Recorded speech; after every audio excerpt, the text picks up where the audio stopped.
Welcome to the Visual Kei Podcast. I'm your host, Frederick, also known as Whirling Black, and with me today, as usual, I have... Your co-host, Alexi. Your new little guy, Aaron. Just keep getting better. And I'm the editor, James, also known as Plant. And on today's episode, we're going to continue on where we left off with the Gazette, and we're going to focus on their first full-length album, Disorder. Let's get in on it. Let's get in on it. Let's get in on it. So, Disorder was released about 6 months after Madara. So either they had these songs kind of tucked away from Madara recordings, or they had 10 songs worth of ideas in their head right away and just hit the studio. Well, they've always been about rapid fire releases, like their whole career to this point, like new single every month or two. Oh yeah, I mean, I think they had maybe one of the most insane release schedules in Visual Kei, really. I cannot think of any other band off the top of my head who released that much stuff in such a short amount of time. And also quite inventive stuff, and kept developing along the way, so you could actually chart their progress in real time. It's almost like they released things as they wrote them without much regard to, calling some stuff. They used to, when they had 10 songs written, they released those 10 songs. It's not like they, made a selection of their best material over 3 years and make an album. They used to put it out there. Yeah. And also, it's all kind of wildly conceptual. Most of their mini albums definitely have like a unifying theme, and this album definitely has one as well. What they had been going for around this time was they wanted to become a serious band, and specifically, in order to achieve that, they actually started to wear darker makeup and darker clothes. I guess in that culture, being dark means being serious. But you kind of understand what he's talking about if you think of like the sound on Wakaramichi, for example, and how they look, the sort of naive adolescent innocence that's imbued in that release, and then compare it to this one. So this is sort of them really trying to be like a big boy band. Yeah, I think the sound has noticeably changed from the early stuff on this one. Yeah. They're like, don't baby us anymore. We're all grown up now. We're big boys. We smoke cigarettes. We say fuck in our songs. Yeah, we rap now. The funny thing is that, this album is released like 2 years after their first single. So, they're probably still like 21 or something at the time this was released. Yeah. The children. I mean, it is kind of funny that they're talking about middle-aged people in interviews, when it was like, yeah, when we started, we wanted to just be a cool band. But now I wanted to convince our audience of something. And I was like, dude, you were playing at Aria like 15 minutes ago. And he's basically planning his set list for the Tokyo Dome already by that point. Yeah, that's they certainly were riding the hype wave at that point. Like, maybe that's also why they rushed this album out, because Madara did so well in the sales. I think we said last episode it placed second on the Oricon charts or something. Yeah. This one also apparently placed on the charts, but I couldn't find out exactly where. Different 562. Yeah, 562. Really big achievement. Well, I mean, it did feel like they had a schedule to catch up to, and they were also growing at a very rapid pace, and you can chart that with just how much their venue size increased. Oh yeah. Throughout this time. And if you look at the tour final for this release, they're definitely ready to go major, and soon enough they did. Yeah, I think it's all about trying to keep the momentum going, and I think they were just kind of really blessed by having people able to write songs at this kind of breakneck speed. Yeah, their managers were probably just like, they need more. They want more. It's better to go hard when you get the chance, right? Like, yeah, I think they were, really hungry for success as well, because I think they, like all the other old bands now, have kind of really slowed down with their releases, haven't they? Yeah. You could say that they'd also stop developing their sound as much, but then when you compare to other bands, let's say someone like Bless Their Sweet Hearts, but Kiryu, who, while a good band, hasn't really gone through any really discernible stylistic change in years. No, isn't it just, the Chinese restaurant soundtrack that they've been doing? I mean, at one point they did develop the technique and increase pace and stuff, but now BP records, bands in general, are very averse to change. But yeah, Gazette just kept hammering new stuff and constantly switching things up. And when we got to this one, also like as far as their conceptual changes, the theme for this album was hoodlum, whatever that means. I can see that actually.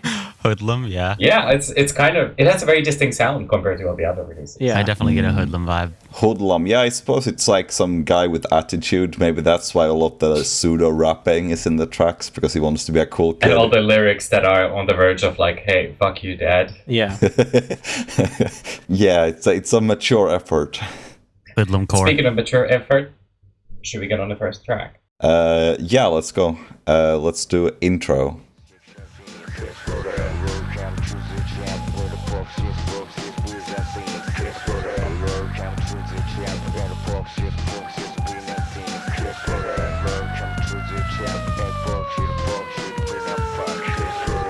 She said prison, fuck. I don't know, there's many good, good bits on this album.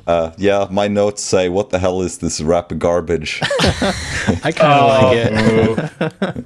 I like it too. I think it's cool. It's like an atmosphere piece. It's like, check us out. We're hoodlums. We're hanging out in the alley. We're shooting craps. See, it fits all the generic stuff. It fits the theme. I will give it that. It fits the theme. But I don't know. I think it's really fun. Kind of, his English is just a bit too funky. A bit. Yeah, at the end, he's like, I'm pretty sure he's saying disorder, but it sounds like diswoda. Yeah, no, at this point, he cannot pronounce a single word. Diswoda. Diswoda. You know what? It is actually only now that I realize that he's saying disorder. Yeah. What? I've heard this album a million times in my life. Although, this is the first in the long line of Gazette intros, because they had one for every album, I guess, actually. And for them, it's a very sort of direct way to express their concept. They're always very on the nose and don't really leave any sort of any room for interpretation, really. Like, this is the sound and the theme of the album. Rapping in English. Yeah. It does set the mood, yeah. That's about it, though. Yeah, I really don't have anything more to say about this. No, it's an intro. Okay, let's go on to the first real track, which is track number 2, the Social Riot Machines.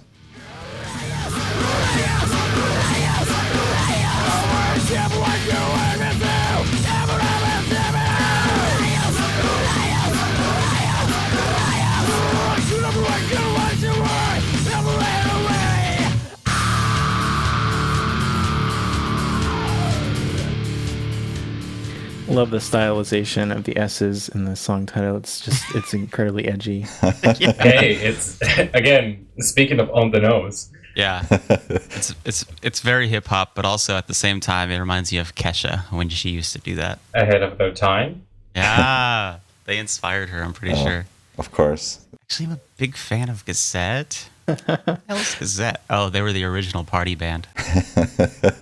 No, see, I think that this is actually one of the best songs on the whole album, though, so shouldn't make jokes about it. How you would want to protect the good name of Social Riot Machines? Yeah, exactly.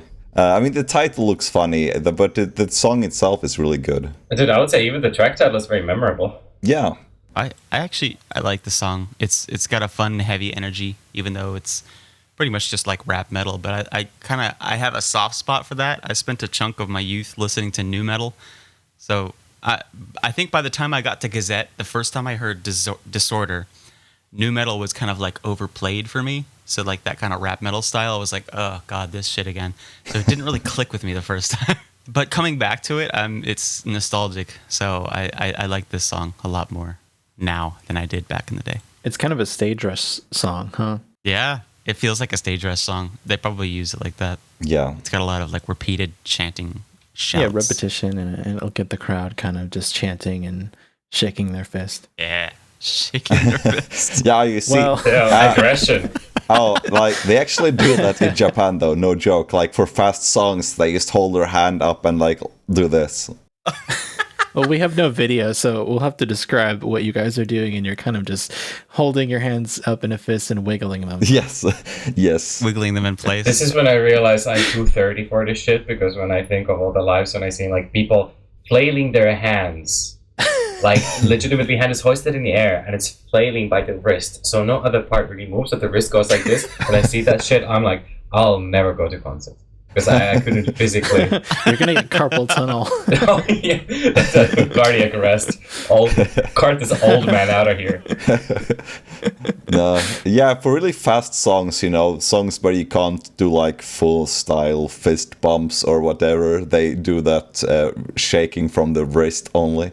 And it's just very awkward. But yeah, also I wanted to add about the track itself that I think it's very interesting how it changes the pace abruptly several times throughout the song. It kind of gives it a very interesting momentum. This is absolutely a Gazette trademark, and this can be seen in some other songs as well, namely Maximum Impulse, probably Antipop as well, and then Carry, of course.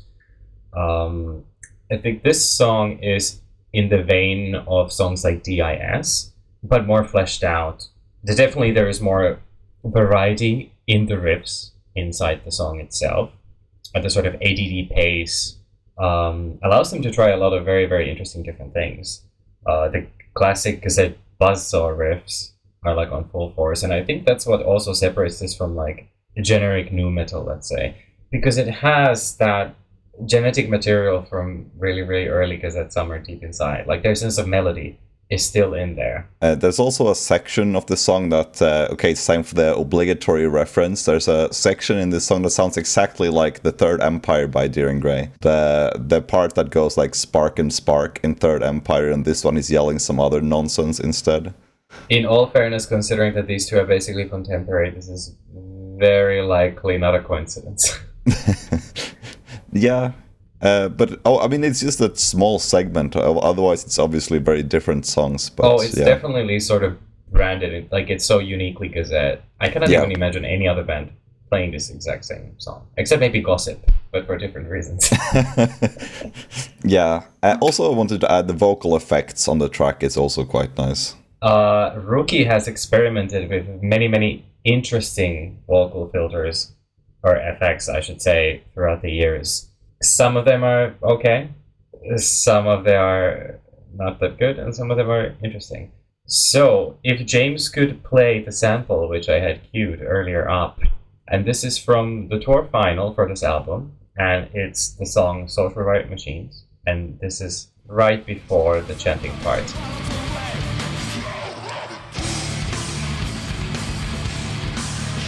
What the fuck is that?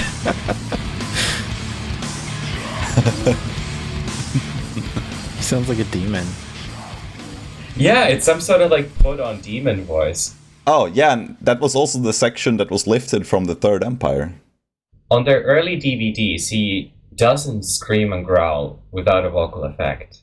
And I wonder if this is a stylistic choice or an insecurity or possibly both.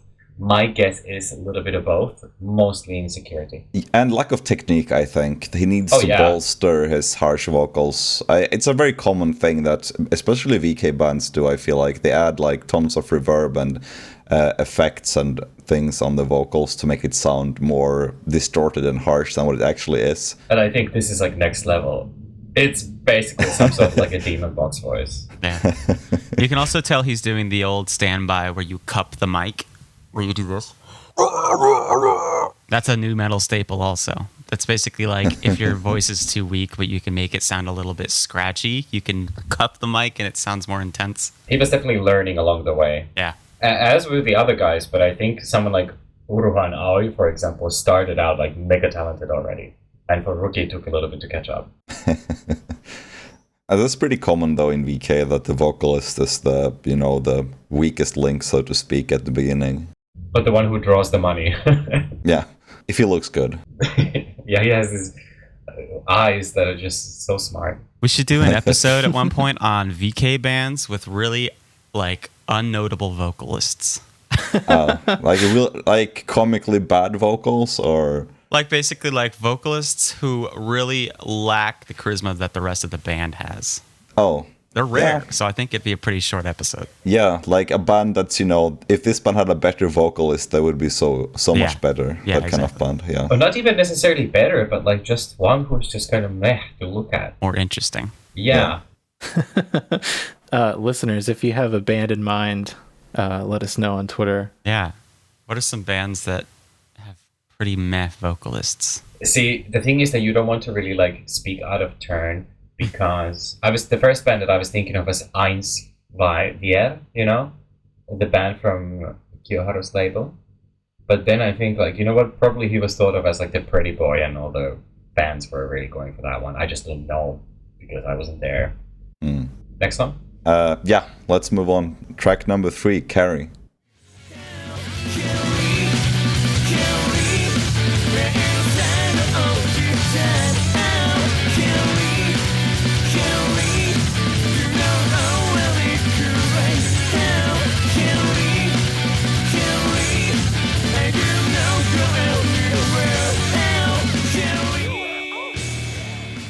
Yeah, this is one of my all-time favorite Gazette tracks. It's just great. It's just really, really great. I can't tell who's talking in the beginning. In the intro, there's like a spoken word part. It sounds like English, but I don't think Ruki's voice can go that low. I was listening to it last night, and I'm like, there's somebody talking in the beginning. Like, it sounds like broken English, but he's like... Oh, could it be the same guy from SXDX, whatever? SDR? But like... just a different maybe. Sample. Like some basically like actual English. Yeah. But like kind of, I don't know, pitch shifted, etc., etc. Yeah. Also, one of my favorite songs from Gazette overall, and by and far my favorite track from the album. Rapid fire sections, really fast pace, so much cool shit, like where they really shine. First of all, incredible riffs for them, incredible breakdown, and every time they do breakdowns around this time, whether it's in like Haru ni Chirikeri or Anatame no Kono Inochi, they always hit so hard, partially because they're rare and partially because they just do so well. Yeah, and I think also it's worth mentioning that this song has, like, maybe that's what you said, but I feel like it's also worth mentioning it has so many different things going on, but it still feels very cohesive. It moves through tons of different movements.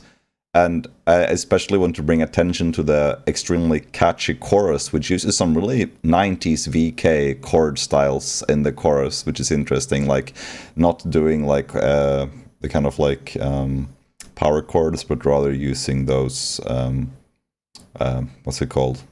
I don't know terminology. Aaron, help me. What's it called? The chord progression? Are you talking about? No, but like, you know, they're utilizing the higher strings rather than the lower strings. Oh, I mean... for the chords. I don't know what the term is for that. That's a guitarist term. This is the expertise you listen to the VKPC Yeah. for. And if you use the promo code VERSHUN at discount, you get 10% off 10% of the time. Just inject the ad right there. Hell yeah. Yeah, also about Carrie though, the kind of soft, creepy section with whispered vocals after the first heavy, chaotic part is also really neat. Yeah, I do like that they were still doing weird stuff with vocals in this album. Because at this point, I was, you kind of get worried that a band will lose their original quirks. And that's been sort of their thing since the beginning, where they're always just doing something weird with vocals.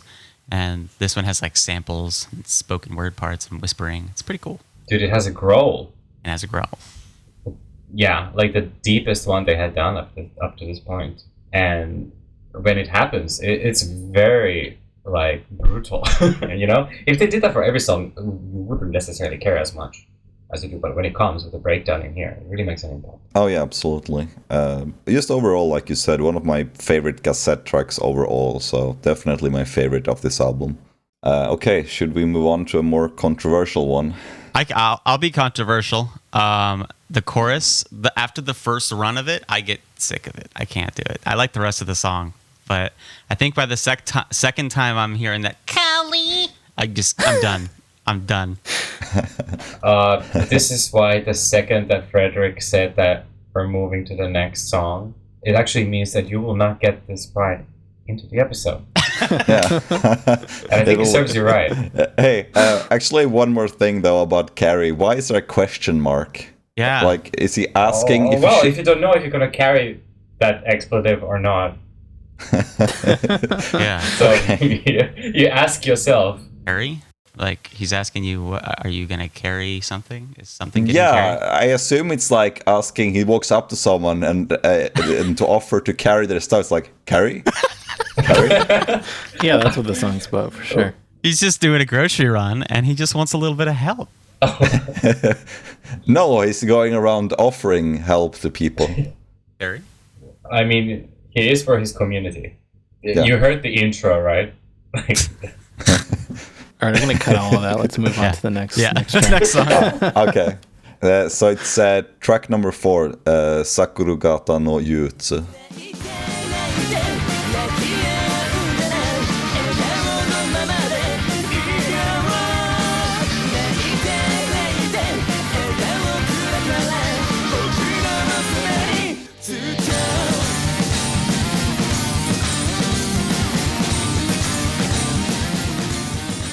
All right, well, this is probably my favorite track on the album, so I think Same. some of you hate it. Really? Okay, good. No, So we're on the same team. it's my number one. I feel like this is a nice return to form. It feels like their older stuff. Yeah. It's fun. It's like an upbeat pop punky kind of song, but it sounds like sort of what they were trying to do in the Spur Margarita era, but actually good.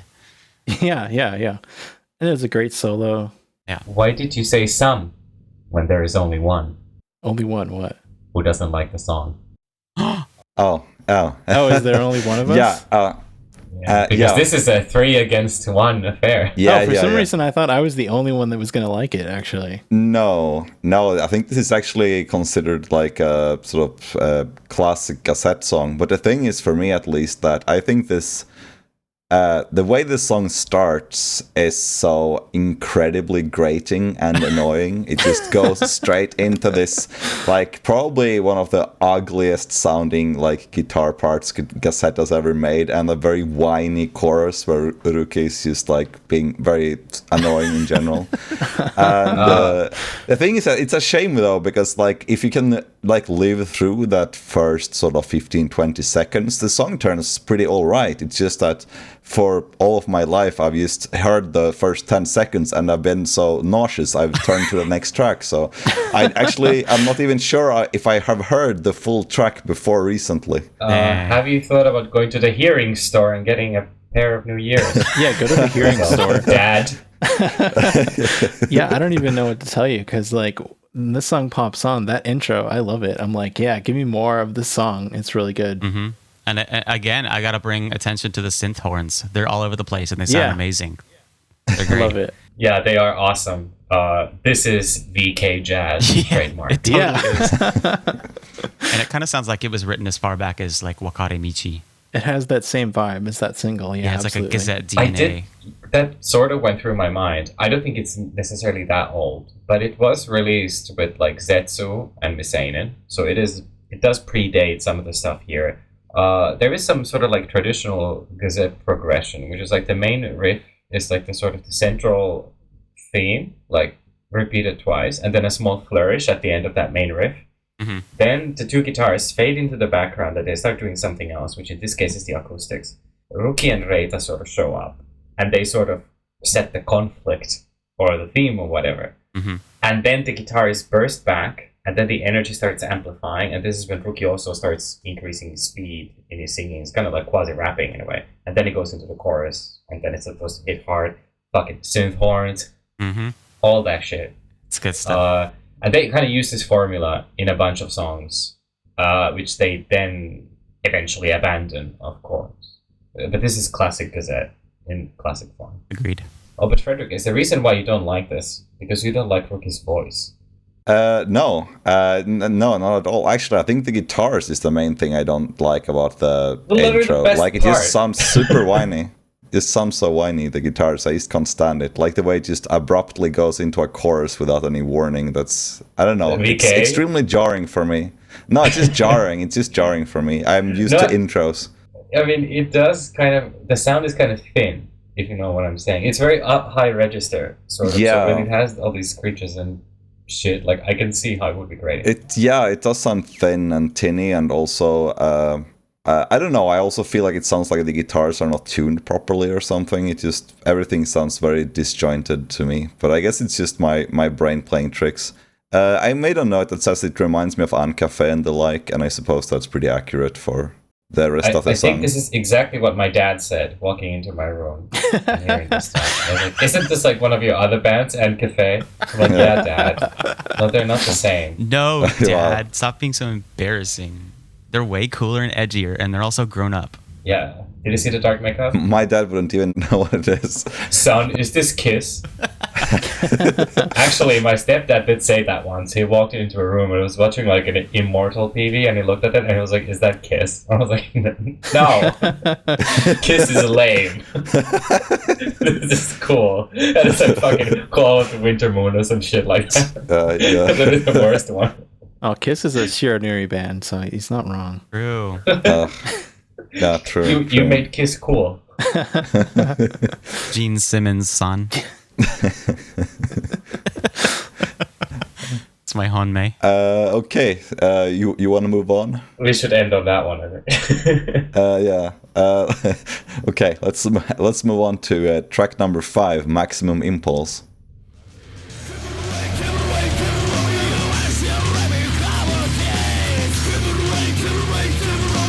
I don't know why, but this album has the same vibe as the movie Space Jam. What? With like Bugs Bunny playing fucking NBA. It's exactly the same one. It's like corporate hip hop. I'm definitely getting Space Jam vibes. From this song, I get a little Yeah, I can see it. Space Jam with fuck. Wow. Could you just play a quick part from the beginning of the song? Yeah. Because I think the most defining feature of this song is right in the beginning.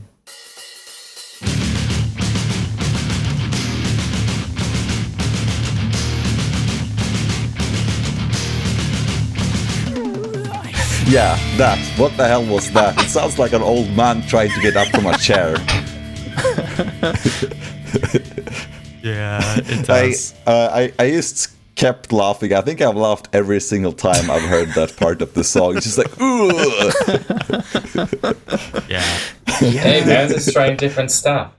Yeah, trying different stuff. Trying to flip. Oh, what if I just like channel my grandpa for a second? Yeah, dude, do it. It'll be so rad. Hey, it doesn't matter where you get the inspiration if it still kills.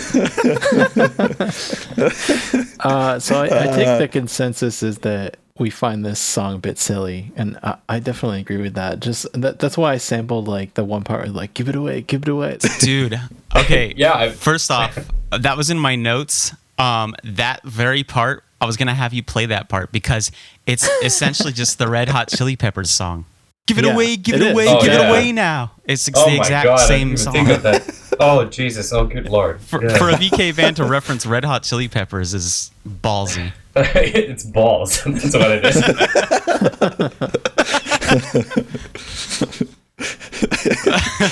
See, like the rest of my notes for this song is just that it has an interesting, like, punky chorus with some oh background vocals. Yeah. Which they do really well on this album, considering how kitschy it could be. Yeah. I think that it's kind of proof of concept in this case. There's also a very neat guitar panning from left to right, which is a little unique on this album. You know what it does remind me of overall? Instead of like Space Jam, it actually reminds me of like Eternal Goteosa, but like really updated, revamped, and reworked.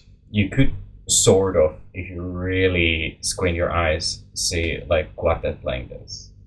Totally. Oh, dude, this is a total quartet song. If Quartet was ripping off Red Hot Chili Peppers, it would sound like this. Very accurate. Yeah. I think it could be basically any of those bands that were doing this kind of style around that time, but I guess the Quartet. Guys, wait. Dream of Californication. Nice. Wow. Okay. But yeah, that's amazing. Amazing. Killed it. I think that this song, at least I would probably consider this song sort of borderline filler on this album. It's not a song I feel like it's an essential part of the album necessarily. It's all right, but it's not, a masterpiece that, defines the album. Yeah. I'd say one part that I like is in the opening. It sounds like Rookie is like not the old man part, although that's pretty notable. There's a part where it sounds like Ruki is like yelling into each of your ears separately. He's like going, and it's very kind of ASMR. It's kind of weird, but Right. It's like Ruki's ASMR burping. yeah. Yeah, Ruki drinks a Sprite and then burps into each of your ears the song. But that's disorder, and I think that's what makes this track cool. I think it this whole definitely album. has a place. I'll vouch for this. I will put it in the top 5 tracks. Yeah. I mean, it's a good song. It's not bad by any means. It's, at least for me, I haven't been able to sort of grasp its essence, though. Yeah, it doesn't really connect for me either. Yeah, I would not put it in the top 5, but I don't hate it, and it does capture that hoodlum vibe, so it suits the album, I think. Yeah, Yeah. I agree. Sounds like hoodlums. Okay, so before we move on to the next track, maybe a quick message from our sponsors.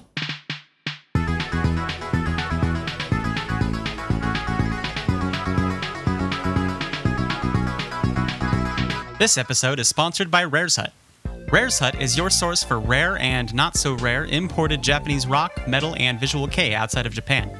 Their prices compete with street prices in Japan, so save on import fees and shop at Rare's Hut. If you're a new customer, be sure to enter the code VKPC at checkout to get 10% off your first order.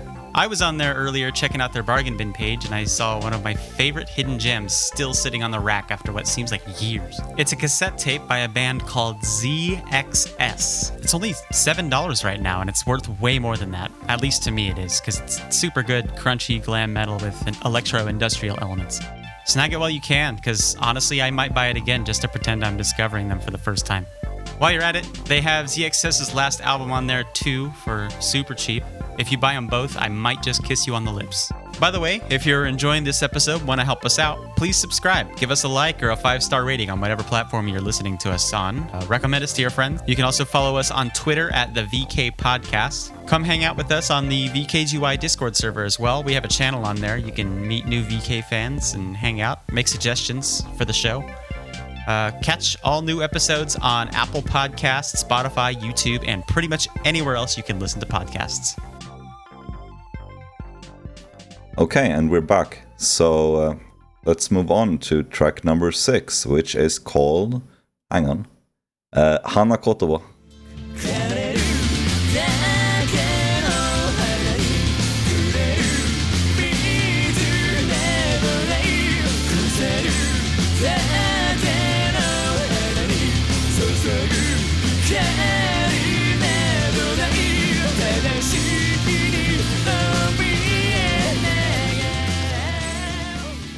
So this song kind of started okay, but I actually forgot it as I was listening to it. And then the guitar solo came in and it caught my attention, and I actually really liked the guitar solo. But then I forgot again that the song was playing right after that, so... Yeah, my impression is pretty much the same as Aaron. I think the song is mostly pretty forgettable, but I really do like the guitar solo.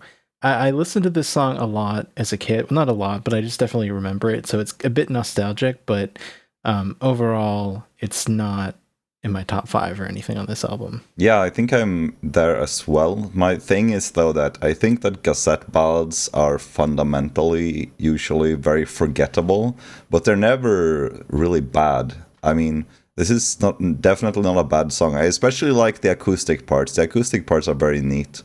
Mm-hmm. But I don't know, the Gazette ballads never really move me in any way. You know, when you hear a ballad, you're supposed to, want to cry and...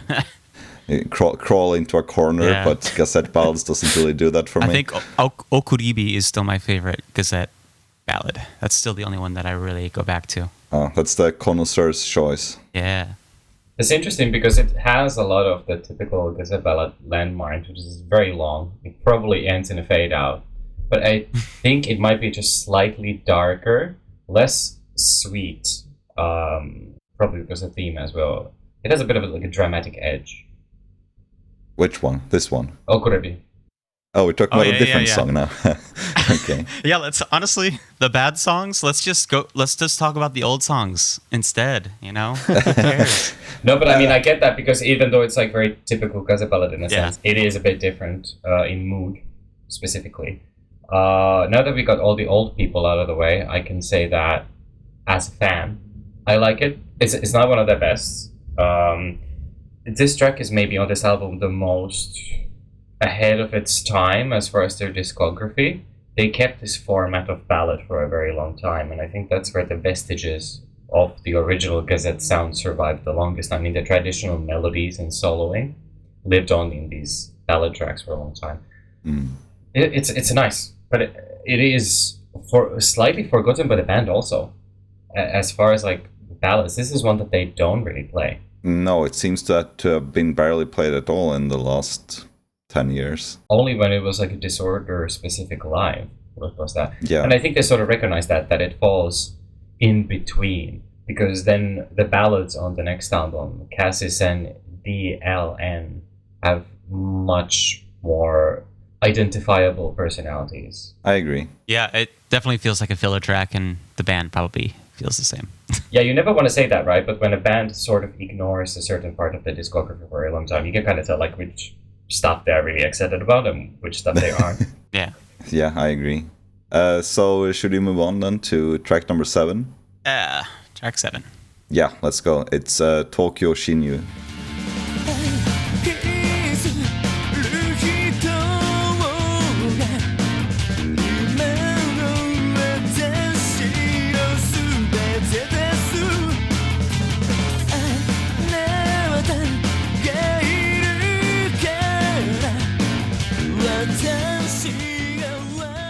This song is one of my favorites on the album, and I think it's also very, very unique in their discography. What do you guys think? Yeah, absolutely. Yeah. I wanted to say that this song has really strong, like, sort of Angura rock vibes. Reminds me of, like, early Mook. Yeah, that kind of nostalgic, totally. Yeah. In that way, it's a little early Gazette, because this is maybe a little bit more somber than some of the early stuff, probably because of the theme. Again, it's like lovers double suicide or something as such, and it has that like adolescent theme as their other tracks about young people do, but it's a bit more dramatic and a little more mookish. Yeah, it's got that old Japanese jazz pop kind of feel that a lot of Angura bands go for. Something I noticed when I was listening to it is the drum rhythm and in the intro and the chorus is the same as the one in Yokan. The whole time I was like, hey, this is Yokan's beat. It was like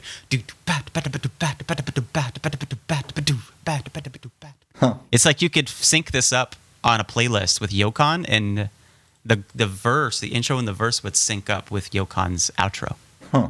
This is one of the first occasions when Rookie is clearly trying to transition out of the guy who sang Wakaramichi into the guy who is singing in later Gazette albums. Definitely going for that more velvety crooner voice than this weird nasal eternal Kotelsa guy, which maybe wasn't really meant to be in the Tokyo Dome. And in here, he's already going for a different kind of look. The song is also extremely long, at least it feels extremely long. It's like 6 minutes or something like that, which I suspect could be a reason why it's played so rarely, or just because it's kind of like you said, like an outlier on their discography sound, so maybe it doesn't fit in so well either. It is an oddity. It's almost like Audrey on My Cab. Yeah. I see what you mean. I like this solo at the end as well. I think that's pretty cool. Does it end in a fade? It ends in a solo, doesn't it? Which fades out, kind of. Okay, well, if you end on a solo, you can fade out. That's allowed. Does it end in a fade? You want to play it? Yeah. Yeah, okay. Go for the last few seconds.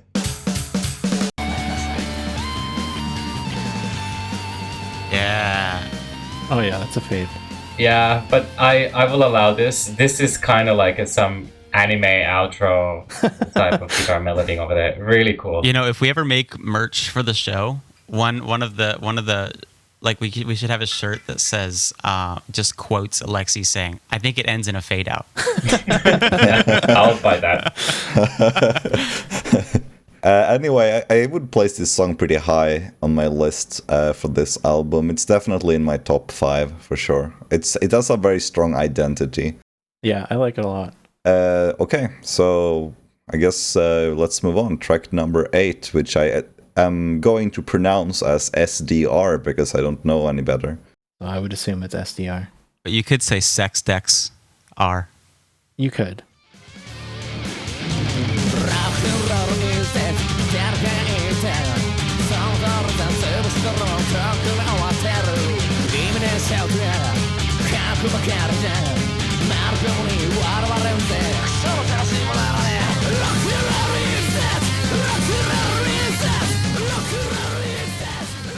Okay, who else hears rock and roll incest? Everyone. Yeah, everyone. Okay, everyone. That was my first note. I'm like, wait a second. Rock and roll Yeah, incest. yeah. Huh? Is that a hoodlum thing or? The theme of this album was "Fuck You, Dad." So I And don't know. fuck your dad. So wait, what is Oh, he no. really saying? Rock and roll is dead. I think Yeah. Okay, I thought it was something Oh, like rock that. and roll Yeah. is dead. when you know it's rock and roll is dead, you can kind of hear it. But if you don't know, Rock and it's roll is dead. incest. Rock Yeah. and roll incest. Yeah, it's an odd rhythm. It's even difficult to say. He doesn't say is dead, he says like is dead. Yeah. It's Yeah. because he Yeah. doesn't know what he's saying, Yeah. and so he doesn't know the cadence.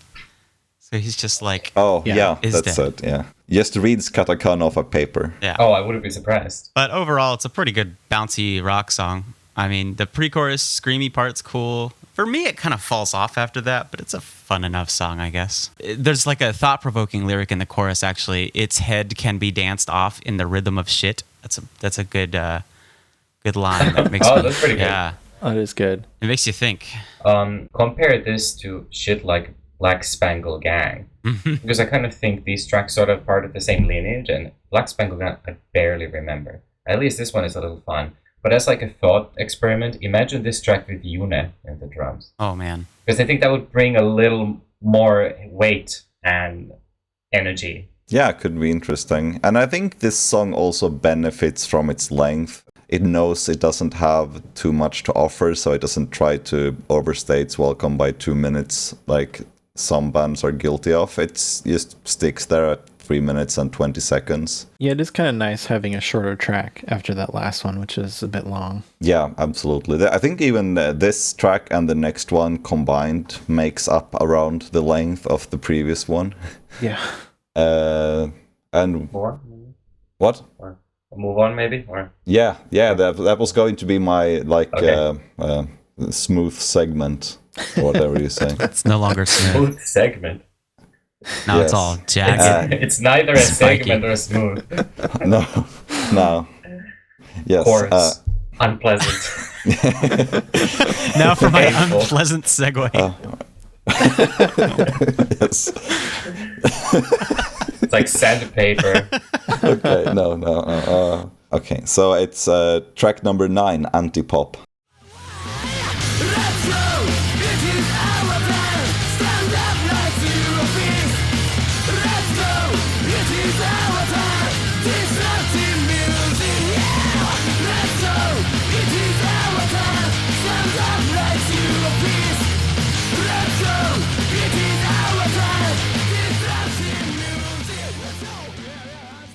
Are you guys familiar with The Pillows? Yes. I don't know, something about this song reminds me of The Pillows a little bit. In the sample in the beginning, that kind of screeching guitar on the left side, it gives me a Pillows vibe. That's the only part of the song, though. I don't mean to say that The Pillows sound Yeah. like the Gazette, but there's just some of the guitar techniques in this song that kind of give me I that could vibe, hear it. and I like it. Yeah, especially in the beginning, I could totally get that because the Pillows kind of had like this kind of raw, rockish kind of feel, and some of their songs are pretty upbeat like this.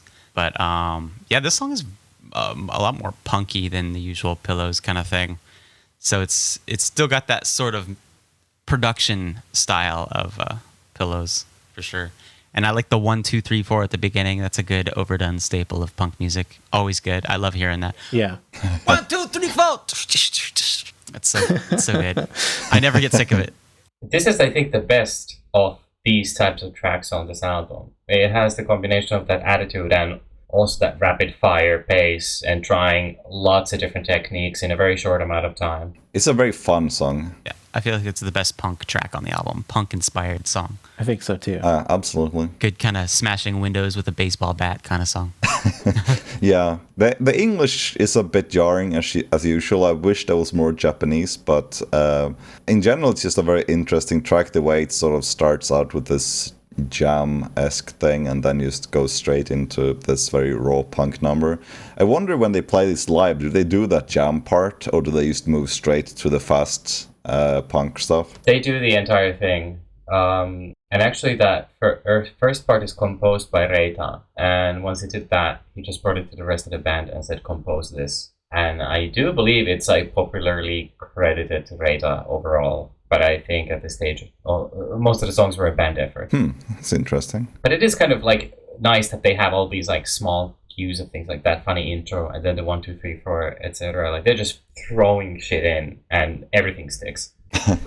Wasn't super into it, but it was still I'd say probably maybe track like if I gave a top 3 on this album, I'd say this would probably be number 3 for me, just for the energy. Yeah, it's up there for me as well. Yeah, exactly. It's just a very fun song. Like it's high energy, and you know it's very good for if you're feeling low, and you can just put it on and then get energized. I always feel low, so help.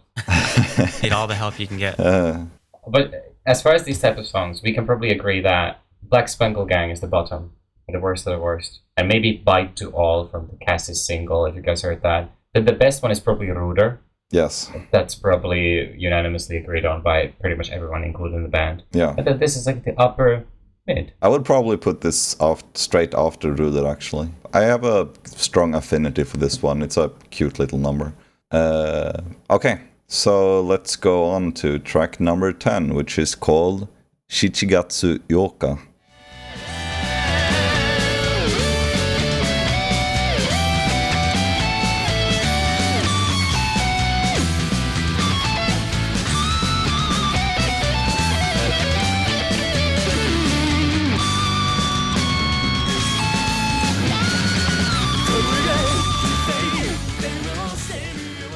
You guys were saying that Sakurugata no Yuutsu felt very throwback to Early Gazette. My notes say this track feels very much like Early Gazette, especially the second half feels very Early Gazette-ish. Yeah, I agree with that. Yeah, I was actually gonna say this song sounds like almost a direct continuation of their early sound, which I liked a lot. But it also feels like it's like if I heard it on their older tapes or on their older CDs. I don't think they had tapes, but if I heard it then, I'd be like pretty good, not as good as these others, but it still establishes like it's still part of that overall sound.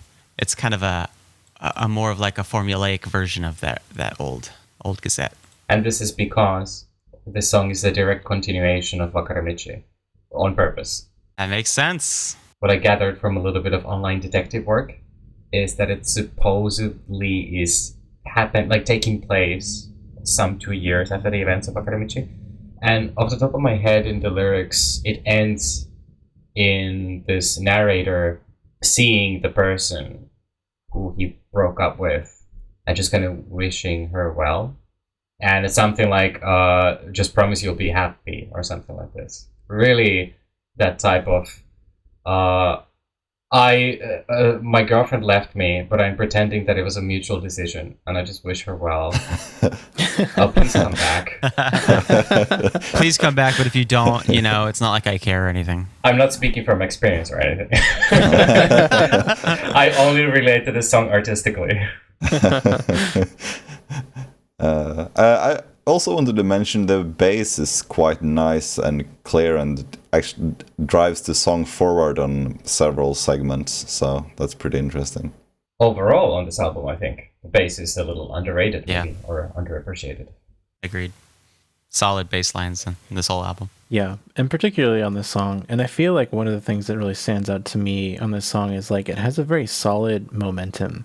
Like it just moves from one kind of phase of the song to the next without like, I don't know, not much transition or like taking a breath and stuff. It just keeps going. It's like a train or something. They are so good at working a melody, the guitarists. Like they have this central theme and they just keep switching. They make small alterations, like they move a little bit left and a little bit right, and they add these tiny flourishes again and then move on to the next one. It's really like the beauty of Gazette, and there's, I guess, no other band that did it exactly like them, and that's why they're so recognizable. Yeah, they're really good at switching from section to section, just sort of effortlessly changing modes, but also it feels cohesive. Yeah.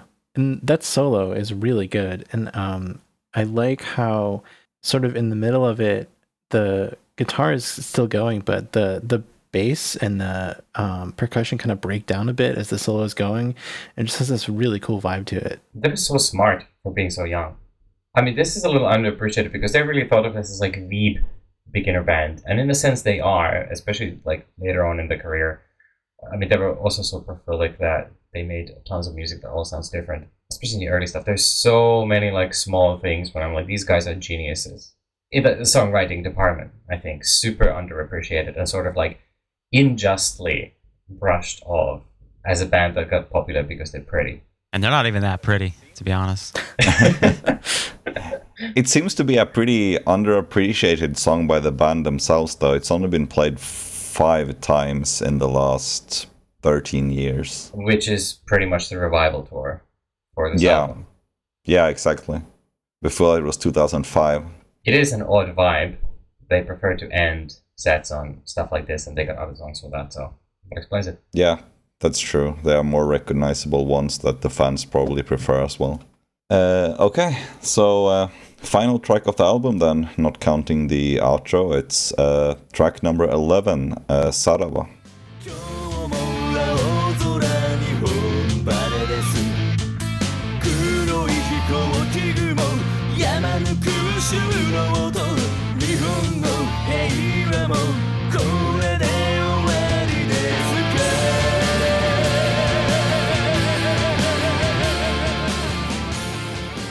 I guess we are taking off the gloves for this one, jumping at each other's throats. Well, I really like this song. Okay, I will join you. What about you two? What? Well, I really like the rhythm of the song, and I feel like it's a song that I could get more into the more I listen to, but it didn't connect with me as much as the other songs like Social Riot Machines and Zakuro. But it's a pretty good song. I mean, there's nothing wrong with it. It's just one of those songs where I'm just like, all right, well, that was a good last track. It's a little Hanakotobaish in that sense, right? Yeah, exactly. Because it has a lot of stuff which I'm like, yeah, this is very smart. But then at the same time, a lot of other tracks come to mind before this one. I think that's fair. I think it's a really good track. It's definitely not the best track on the album, and the other ones that are better kind of outshine it. So I think in the context of this album, it's not the most amazing track, but I do really like it, and it's something I would listen to on its own. Yeah, I think the thing, at least for me, is that with this album, the things I associate this album with and what I want to hear when I put on songs from this album, it's not really this. I mean, I want something that's, short and hard and chaotic.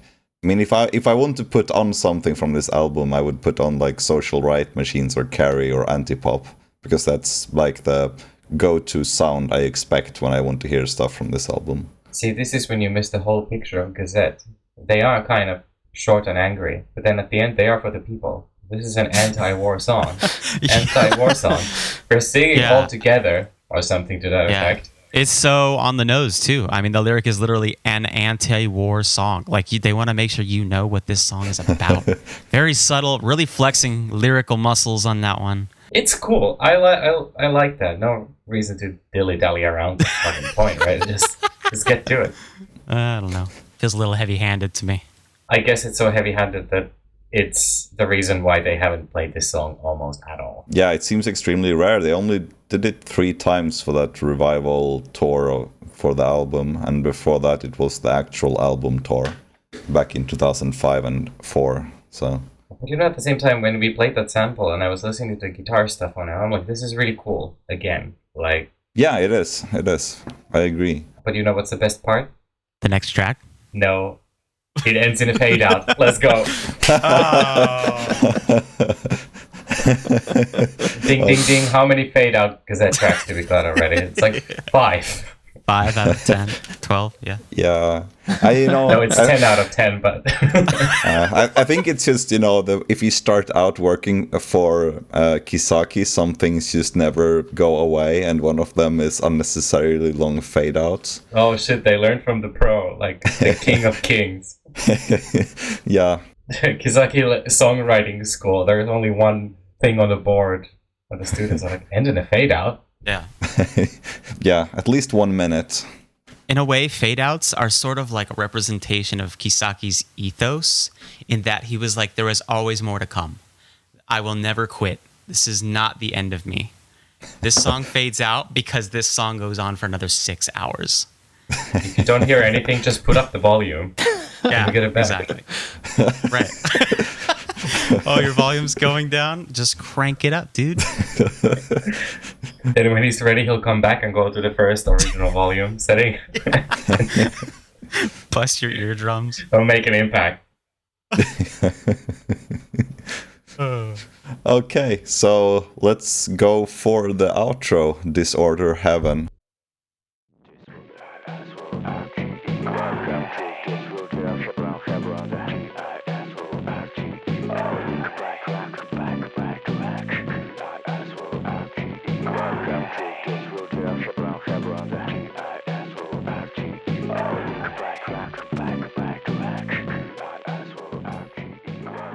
Since Alexi name-dropped Quartered earlier, I will name-drop another one of his bands, which is The Mad Simpson. This sounds a lot like something the band The Mad Simpson would have done.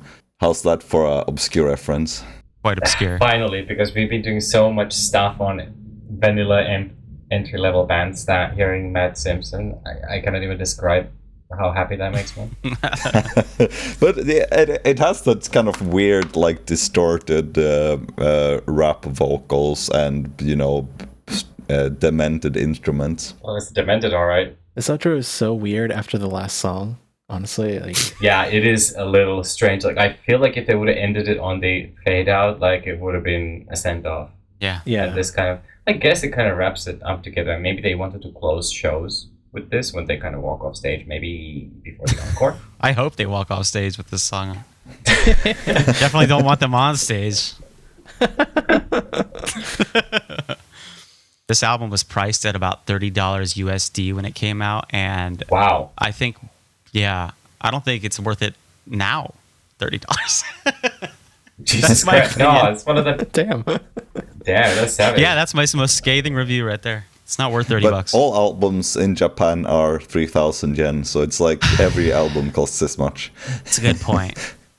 I just think, man, I don't know if I'd buy CDs nearly as often if I lived in Japan. What a CD is worth is what it's being sold for at rareside.net. Your source for rare and not so rare. Too soon. Visual Kei. Also, on the note of capitalism, I think this album got released with 2 versions. One was silver, one was gold, and I don't think there's any other differences. Very PS company. Are you sure about that? Isn't it just the multiple pressings? Because there's 3 presses of this album. No, they came out at the same time, as far as I know. Oh, at the same time. I thought it was like first and second press, but I wouldn't close out. Maybe I'm wrong. I guess my research could be off. I think I own the 3rd press because I found it in a 100 yen bin in Japan. That's about what Aaron would pay. Yeah, on a good yen. That's enough. $1. That's all right. I would like to just sum up the album as a whole. Like, I guess Aaron, we already know what you think of it, but the rest of you, like, how do you feel it places in their discography? I love it because I'm a fan. So they don't really have an album outside of like 1 or 2 that I don't love. It has flaws, but I think it's a very unique document, and in that sense, it's worth it. But it's not like a canonical Visual Kei album, like per se. But it's a very strong outing in the discography. Yeah, that's basically how I feel as well. I think it is my favorite actual full-length by Gazette, because I'm not counting the compilation of the 3 EPs as an actual album. But I mean, that's not saying a ton though, because I have some issues with their, I guess, mid-period by now, you would call it, like the Toxic era and stuff like that. So there's not a ton of albums I really love by Gazette, but I would say this is one of them. Even though it's not a 10 out of 10, it's certainly a very strong effort. I mean, if I would put it like this, they came to your town or whatever, and they're like, yeah, we're playing Disorder full. You'd probably pay as much for the tickets as they would ask, provided that it's within reason. Oh, absolutely. Yeah. I mean, I would pay to see Gazette come to my town to play Toxic. Yeah. Or whatever it was we found them. We found when we were looking at Setlist, we found them playing a cover of was it Rudolph the Red-Nosed Reindeer?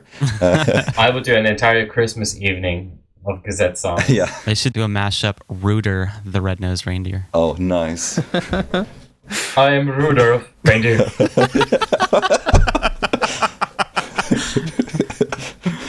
Wow. No, I'd see them play this live, just because I would hope that they play the intro and the outro, and I I think don't know how that would work. I think both of those would be played over the speakers. I don't think Ruki would like free. I feel like Sit walk there on and stage, tries up the mic like, is this thing on? And then he just walks on stage doing this rap thing. Yeah. So I guess it's just James left. How did you feel about the album as a whole? I like it. I'm not that into like punk in general, so sort of the American pop punk influence in this album doesn't do a whole lot for me. And I think the tracks that I really connected with are like track 4 Zakuro and track 10 Shichigatsu Yoka are probably my favorites because they remind me more of Gazette's older stuff. Yeah, that's fair. If nobody else has anything else, I would like to cap off this episode with a line which I had written, which wasn't supposed to be on the episode, but I realized that it is quite apt. It's like Aaron's inauguration speech. To cap it all off, I would like to call the reader's attention to just how well this has dated in comparison to the material that was to immediately follow. The viciousness of their street attitude and signature Gazette riffing appears to speak more to us today than the new metal stylings of Nil and Stacked Rubbish that seem to us as if from another dimension. The machine gun pace of Carrie leaves us shell-shocked, while a strange two-riff interlude like Maggots has us wondering if that had been it. Listening to this album today, you'll catch the Gazette one final time before the most significant stylistic shift of their career. And that is actually true. This is the last time we would hear Old Gazette. Yeah, you're right. It's a good breaking point. A sad truth. Very well spoken. Rayla single that came immediately after was sort of in between eras. It had a song called Akai Kodo, which already had a very new metal riff. And that was basically the beginning of the end. Yeah, set us up very well for the next Gazette episode. Stay tuned. No. Don't worry, it's not going to be a third one in a row. Okay. But also, we're not going to tell you what the next episode's topic is because we haven't decided it yet.